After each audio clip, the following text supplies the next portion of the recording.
도널드 트럼프 미국 대통령이 이란과의 종전 협상이 마무리 단계에 접어들었다고 밝히면서 미국 증시에서는요, 미국 추락했던 기술주들이 앞다퉈 날아올랐습니다. 네, 종전 기대감이 새로운 자극을 더하고 있는 가운데 오늘 밤에는 또 스페이스X라는 초대형 기업이 나스닥에 입성하죠. 시장에는 또 어떤 변화를 몰고 올지 오늘 글로벌 증시 따라잡기 시간은 왕승묵 하나자산운용 해외 주식 운용팀장 모시고 자세한 이야기 나눠보도록 하겠습니다. 팀장님 안녕하세요. 네, 안녕하십니까? 팀장님, 저희 코너하고도 꽤 지금 정기적으로 보는데 네. 사실 오늘을 위해서 그전이 그런 거예요? 있었다라고 할 만큼 드디어 디데이입니다. 네. 자, 어떻게 될 것 같으세요? 시장이요, 아니면 스페이스X요? 스페이스X도 그렇고 시장도 그렇고. 시장은 오르겠죠. 오를 겁니다. 오를 가능성이 높고요. 그리고 스페이스X는 공모가 이상으로는 마감하지 않을까 이렇게 생각하고 있습니다. 공모가 이상 오르지 않을까? 네. 물론 뭐 100% 오르고 이건 좀 불가능한 것 같고요. 네. 지금 현재 시총 자체가 1.75달러, 1.87 달러 정도 되니까. 하지만 135불 공모가니까 그거 이상 몇십 프로 정도는 올라서 끝나지 않을까 이렇게 생각은 하고 있습니다. 그러면 기술적으로 주변에 많은 분들이 막 사고 싶어서 포모 아닌 포모가 있던데 맞아요. 네네. 이게 한국 시간으로 그러면 새벽 한 뭐 3, 4시쯤 되는 겁니까? 네, 그쯤 돼야 됩니다. 이게 미국 시장은 좀 다른 게 상장 딱 하는 날 아침부터 거래는 불가능하고요. 보통 한 12시, 1시 정도부터 거래가 가능하고 그 뭐 특정 뭐 시장가 매수 이런 것도 안 됩니다. 그래서 사시고 싶으시면 뭐 증권사들하고 얘기를 해보셔야 되겠지만은 뭐 종가에 산다던가 하는 건 가능해요. 그래서 뭐 가능합니다. 근데 거의 뭐 새벽 4시, 5시 정도 돼야 뭐 확실하게 매수하실 수 있지 않을까 이렇게 생각하고 있습니다. 새벽 4, 5시. 네. 네, 스페이스X. 알겠습니다. 네, 한 달 이내로는 또 스페이스X의 주가 조정이 나올 수 있다. 오히려 상장 직후에 들어가기보다 조금 텀을 두고 들어가는 게 나을 수 있다라는 이야기도 있던데 팀장님은 어떻게 보세요? 그 말이 나오는 것은 곧 지금 사고 싶다는 얘기죠. 사세요. 사시고 다만 이제 100이면 100 다 몰빵하는 건 좀 그렇지만은 뭐 30-40% 이상 사시고 만약에 좀 빠지면 더 사시면 되는데 이게 좀 알 수는 없어요. 왜냐하면 구글 같은 케이스는 상장한 직후부터 올랐고요. 메타는 상장 후 1년 동안 빠졌습니다. 분위기가 좀 다른데 지금은 스페이스X를 뭐 물론 우주항공 회사는 맞지만 70%가 AI 캐펙스잖아요. 그 말인즉슨 AI 모멘텀이 형성되는 이 시장 현재 상황에서는 상승 모멘텀이 좀 높다고 볼 수 있습니다. 물론 밸류에이션 비싸요.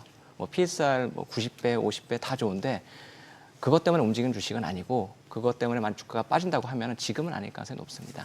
그러니까 이런 말씀들이 정말 우리 여의도 전문가들이 많이 하시는 말씀인데 우리 시청자분들이 고민이 많을 것 같아요. 왜냐하면 스페이스X, 물론 미래를 선도하는 기업이죠. 그런데 어떠한 밸류에이션을 놓고 보더라도 뭐 100배 가깝다, 정확히 한 80배 정도 되니까 일단 겁이 좀 나잖아요.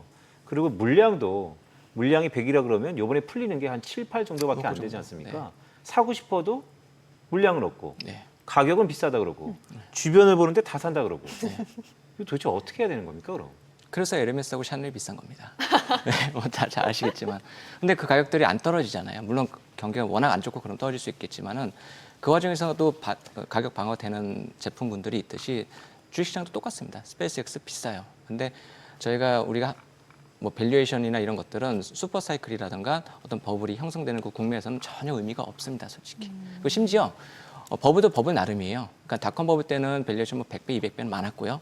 그리고 2000년대 중반에 브릭스 원자재 시장에서의 그 슈퍼 사이클 국면에서는 커뮤니티 관련된 종목들은 밸류에이션이 싸지면서 버블이 형성됐었거든요. 근데 네. 미국 시장은 지금 양쪽이 다 걸쳐 있습니다. 그래서 근데 버블의 정점은 아닙니다. 버블의 정점은 금리가 6% 돌파하고 그러면 깨질 가능성이 높은데 아직 4.5% 정도거든요. 그래서 편안하게 제가 달리는 말에 올라타라고 말씀드렸잖아요. 네, 그냥 맞아요. 계속 타시면 됩니다. 아 기억난다. 네. 기억나요? 달리는 말에 떨어지면 죽는다 그랬나? 그렇죠. 그쵸. 네, 그런 말씀 주셨는데. 네. 자, 그럼 이렇게 한번 여쭤볼게요. 아까 말씀 중에 리스크 요인이 있다면 금리다라는 말씀 네. 주셨어요. 공교롭게 최근에 소비자 물가 상승률은 그래도 컨센서스에 부합했는데 미국의 생산자 물가, 특히 네. 근원 쪽에서 업앤다운이 좀 있는 것 같습니다. 5% 이상 상승했으니까요. 네네. 금리는 다음 주 FOMC도 있고 어떤 위험 요인으로 보고 계세요? 전 지금 뭐 30년물 금리는 5% 내외에서 왔다 갔다 하고 미국 금리 기준입니다. 그리고 10년은 4.5%에서 4.5% 내외에서 왔다 갔다 하는데 저는 뭐 그게 5% 지금 돌파할 가능성 좀 낮다고 보고 있습니다. 실제로 고용자 수, 그러니까 6월 초에 발표한 비노 고용자 수가 뭐 17만 2천 명 나오면서 예상치 대비 2배 이상 나왔지 않습니까? 그것 때문에 맨 처음에 이제 쇼크가 나온 거예요. 그리고 그 다음 주 월요일 한국 시장 쇼크 나온 거고. 근데 그 고용 그러니까 비농업 부분 취업자 수 미국 고용 지표죠. 그거는 뭐 월드컵 때문에 일부 레저랑 맞습니다. 뭐 그런 거 제가 그 말씀 임시직이 드리려고 한 많다 뭐 겁니다. 이런 얘기 네. 하던데요. 일시적 요인이 많이 있고요. 그거 빼면은 실제로는 예상치 정도 나온 겁니다. 다만 이제 물가 경로는 지금 뭐 CPI도 말씀하셨고 PPI 어제 발표한 PPI 뭐 헤드라인이 6.5% 정도 나온 것 같아요. 근데 미국 연준 같은 케이스는 항상 이 전통이 좀 있습니다. 이게 버냉키 의장 때도 그랬고 파월 의장 때도 그랬는데 기억하실 거예요. 2011년 요때쯤 유가가 100불 돌파하고 그럴 때 미국 소비자 물가 급등하고 있었거든요. 근데 미국은 아직 금융위기 이후에 충격에서 벗어나지 못하고 있는 상황이었습니다. 네. 그때 버냉키 의장이 항상 우리가 통제할 수 있는 유가 이 문제는 알 수는 없지만 일시적인 요인이다. 우리가 통제할 수 없고 공급 속에 이제 뭐 충격 그리고 중국 쪽에서 수요가 너무 급등해서 유가가 급등한 거지 우리 미국 상황에는 맞지 않는다. 그래서 넘어갔어요. 그리고 금리 인상 안 했습니다. 전에 1년이 할 때까지 2015년인가요? 네. 할 때까지 안 했습니다. 파월도 관세 문제 그 행정부에서 하는 거기 때문에 우리가 할 수 있는 건 없다. 일시적 요인은 있지만 일단 지켜보겠다. 데이터를 보겠다. 하지만 작년 기억나실 겁니다. 작년 가을쯤에 한번 굉장히 도비시하게 바뀐 적이 있어요. 그러니까 연준은 의장하고 상관없이 본인들이 통제할 수 있는 부분은 데이터 디펜던트라는 프레임워크 안에서 설명해 줄 겁니다. 그래서 다음 주 뭐 FOMC 때 쉽게 말해서 금리가 올라와 있으면 시장은 당연히 이제 뭐 비둘기적으로 해석하겠고 금리가 이제 뭐 내려와 있으면 매파적으로 해석할 건데 저는 워시는 그냥 중립적으로 나올 거라고 생각하고 있습니다. 근데 이 말씀이 되게 중요한 것 같아요. 왜냐하면 이번 주 들면서 우리 지수도 그렇고 미국장도 워낙 변동성이 크다 보니까 소비자 물가 상승률, 오늘의 스페이스 X, 또한 다음 주에서 뭐 BOJ, FOMC까지 네. 이런 요철 구간이 많다. 네. 근데 그 중에서 단연 꼽던 게 금리 상승에 대한 우려거든요. 네, 맞습니다. FOMC는 매파적일 거다라는 게 컨센서스인데 아니신 저는 것 같아요. 전혀 제가 봤을 때는 그럴 가능성이 없다고 보여지는데요. 왜냐하면 일단 뭐 점도표는 좀 차이가 날 수 있는데 일단 워시의 그 기자회견을 봐야 되는데 한 달밖에 안 됐잖아요. 본인도 솔직히 의장으로서 한 달밖에 안 됐고 이제 전 미국을 다 봐야 되는데 각 지역마다 지금 데이터 센터 지어지고 있는 그 지역의 연준 의장들부터 시작해서 다 입장이 다를 겁니다. 근데 거기 플러스 말로는 설명할 수 없지만 어쨌건 지금은 시임 초기이기 때문에 트럼프 눈치 봐야 돼요. 그리고 딱 한 가지 차이점이 있습니다. 뭐 지금 채권 발행 많이 하잖아요. 네. 하이퍼 스케일러들이 올해도 예상치는 뭐 2천억 불, 3천억 불 된다고 해요. 그리고 그 부분에서 25%에서 30% 정도가 채권 발행액의 장기물입니다. 그래서 금리 인상에 굉장히 큰 타격을 줄 수도 있어요. 이게 일본은 없어요. 유럽도 어제 금리 올렸지만 유럽은 이거 전혀 상관이 없습니다. 미국은 좀 달라요. 그렇기 때문에 그것까지 감안하고 금융시장 변동성이 커지면 연준도 그건 통제를 해야 되는 입장이기 때문에 섣불리 금리 인상을 하지 못할 가능성이 높고 그냥 중립적으로 데이터 디펜던트하게 나올 것 같습니다. 팀장님 그러면 최근에 미증시 전체적인 흐름도 한번 진단을 해볼게요. 간밤에는 또 3대 지수 일찍 시원하게 또 상승세를 보여줬고 중소형주도 강했고 그리고 변동성 지수도 많이 후퇴를 했더라고요. 네. 최근에 증시 흐름 어떻게 보고 계세요? 전형적인 강세장의 모습이죠. 그 버블은 아니에요. 버블은 아직 아니고 강세장에서 쏠림 현상이 극단적으로 모여 있을 때 나오는 그런 현상이고 6월 초에 잠깐 휘청일 때 고삐 꽉 붙잡고 계셨으면 지금 뭐 크게 문제 없는데 그때 떨어졌으면 죽었을 겁니다. 그러니까 말씀드린 것은 전체적인 쏠림 현상이 많으면 극단적으로 되면은 사실은 당연히 변수 높아지고 거기서 차익 실현 매물들 또는 뭐 저가 매도, 고점 매수하는 매물들 다 쏠리면서 변수 높아지는 건데 어쨌건 결국은 상승 주도했던 종목들 위주로 상승을 했고요. 한국 시장도 당연히 화답하면서 상승하고 그리고 그게 주도주가 좀 큰 폭 10%씩 이상 상승하면 말씀하신 대로 중소형주로 확산되면서 그 종목들도 같이 올라가는 전형적인 강세장의 모습입니다. 그러니까요. 전형적인 강세장이다 이런 말씀 주셨는데 사실 리스크 요인은 이렇게 좋을 때 한 번쯤은 점검해 봐야 되잖아요. 네. 그러니까 균형감 있게 우리가 모든 것을 보는 것인데 제가 간밤에 우리 시장을 이렇게 보면서 야, 22가 드디어 올리긴 올리는구나. 네. 되게 좀 이례적이었던 것 같아요. 그리고 우리 시장은 지금 9,000포인트를 향해 달려가고 있습니다. 네. 미국도 마찬가지고요. 올타임 하이 이렇게 찍고 있죠.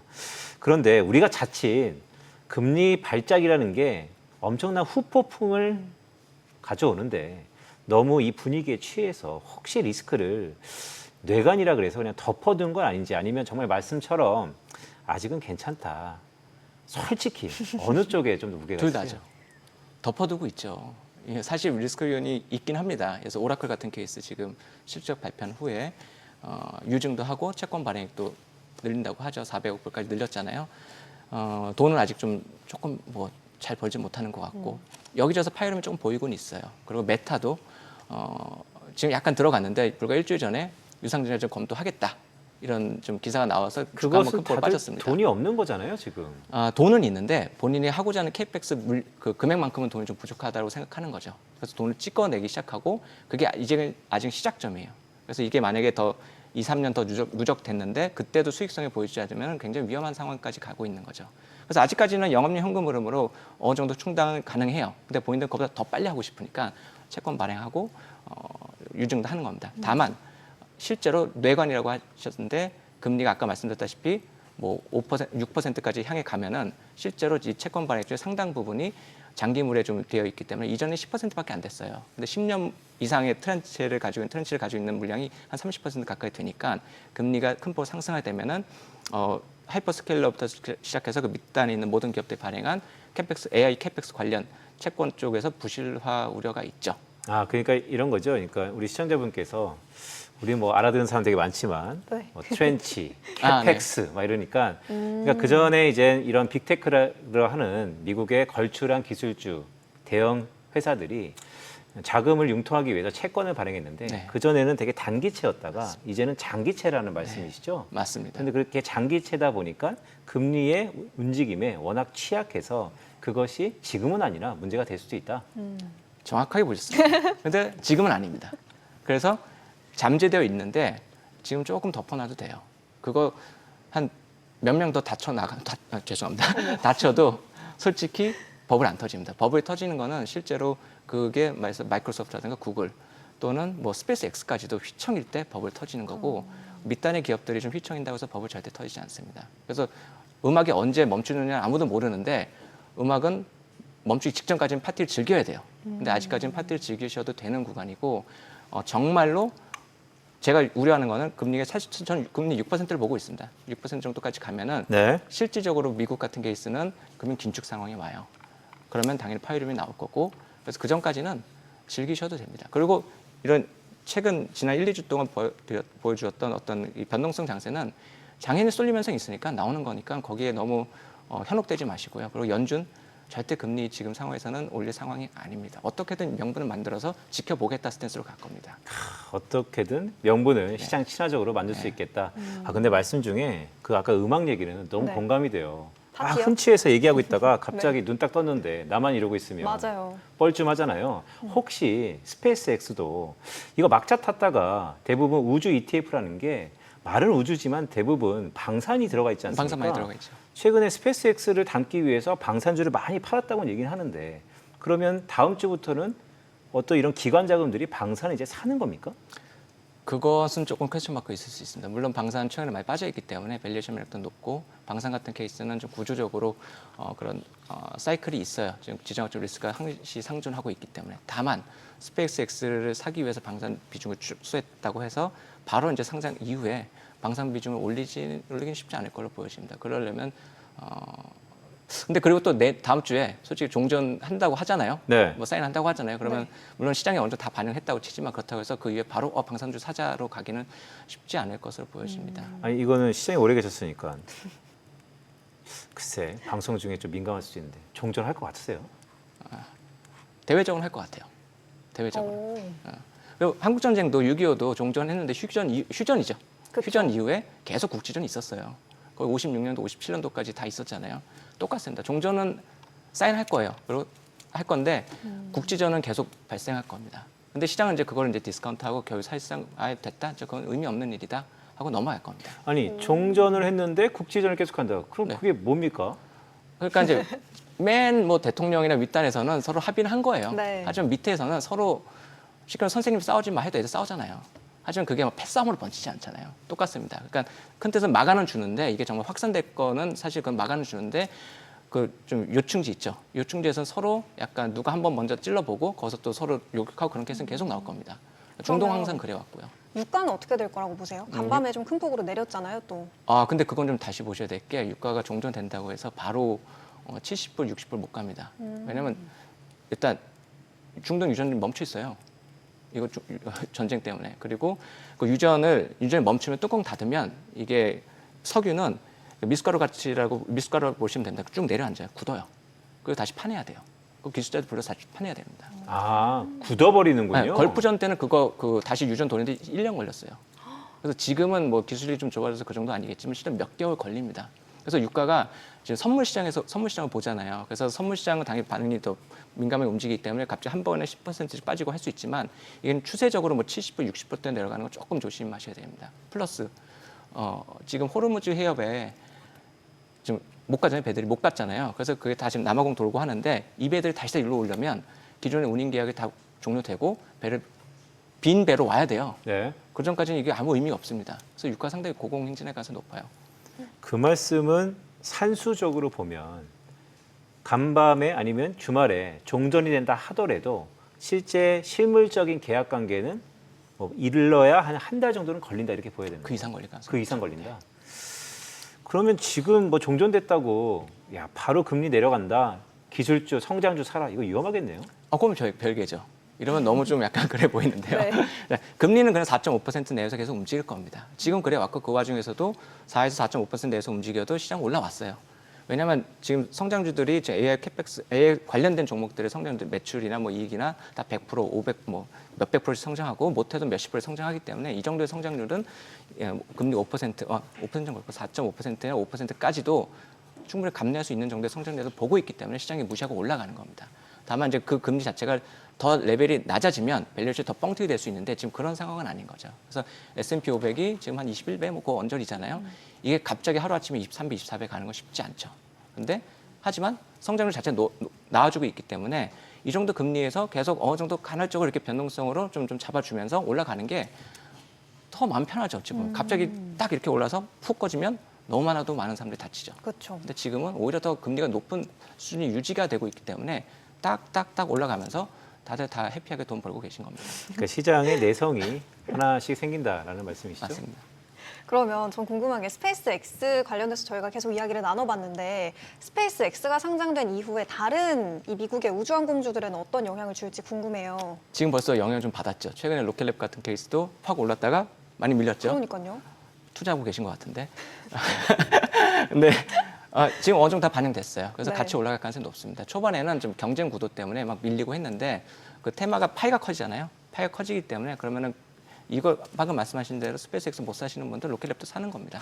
그럼 둘 다 사던가. 아직까지는 둘의 영역이 좀 다르기 때문에 물론 어느 정도 겹쳐질 가능성이 높지만 그래서 테마가 형성되면 그 같이 유행을 타고 쭉 올라갑니다. 그래서 에르메스 좋으면 샤넬 올라가고 샤넬 좋으면 루이비통 올라가듯이 똑같습니다. 주식 똑같아요. 주식은 비슷하다. 네, 그러니까 비슷합니다. 동조화가 매우 강한 상황이다라는 강합니다. 것으로 이해할 수 있을 것 같은데 한화그룹에 계시니까 한국판 스페이스X가 한화 에어로스페이스라면서요? 맞아요. 제가 그건 말씀드리기가 좀 곤란해요. 네. 그럼 이렇게 한번 여쭤볼까요? 한국판 스페이스X가 미국의 스페이스X만큼 주식 투자 입장에서는 괜찮은 겁니까? 매력적이죠. 그러니까 XAI라는 그 부분만 제외하면 충분히 가능성이 있다고 보여지고 다만 이제 거기서는 여러 가지 미국하고 협약을 맺어야 되는 것들이 있기 때문에 스페이스 X만큼 바로 할 수 있는 가능성은 없습니다. 그리고 실제로 인공위성 제작 기술력부터 시작해서 그것을 탑재할 수 있는 능력이 상당히 좀 어렵죠. 그러니까 소형 위성하고 대형 위성 다르듯이 미국의 이제 스타쉽 같은 케이스는 스페이스 X 스타쉽 같은 케이스는 대형 위성을 쏴서 올리는 걸 목적으로 하고 있는 거고 네. 팔공 같은 케이스는 좀 작은 위성이긴 하지만 한국은 아직은 인공위성 누리호 장례 발사하고 성공 다 했지만은 스페이스 X만큼의 기술력은 조금 없죠. 왜냐하면 다들 의대가 있잖아요. 그래서 좀 시간이 걸릴 것으로 소요는 될 것으로 보여지지만 그 테마가 뭐 형성될 가능성이 있죠. 팀장님 그러면 이 부분도 여쭤봐야 될 것 같아요. 그 미국에서 차세대 기술 패권을 이끌 M7의 다음 주자로 요즘에 망고스라는 신조어가 또 등장을 했잖아요. 누가 만든 거예요? 망고스? 누가 그 만들었어요? 앵커님 만드신 거 아니에요? 저는 아닙니다. 아나운서님께서. 저는 아니에요. 그런데 지난주에 출연을 해주셨을 때 M7 안에서 메타가 조금은 밀려날 수도 있지 않을까 이런 가능성에 대해서 얘기를 해주셨는데 그래서 망고스 대신 이제 메타가 빠진 탱고스라는 단어도 있거든요. 네, 어떻게 봐야 돼요? 탱고스가 좀 더 마음에 드는데요. 그래요?